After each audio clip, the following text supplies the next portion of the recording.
అనుదిన ప్రార్థన. యెషయా 48:17-19.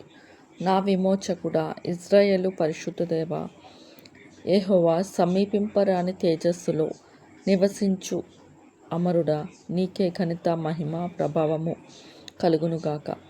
నా దేవా యెహోవా, నా క్షేమము నది వలె, నా నీతి సముద్ర తరంగము వలె ఉండునట్లు, నాకు ప్రయోజనము కలుగునట్లు ఉపదేశము చేసి నీవు కోరిన రీతిగా నన్ను నడిపింపుము. నీ ఆజ్ఞలను జాగ్రత్తగా ఆలకించు హృదయమును నాకు అనుగ్రహించి, నీవు చూపిన త్రోవలో నడుచుటకు కృపై నిమ్మని. యేసుక్రీస్తు నామంలో, ఉన్నత నామంలో ప్రార్థిస్తున్నాను తండ్రి. ఆమేన్.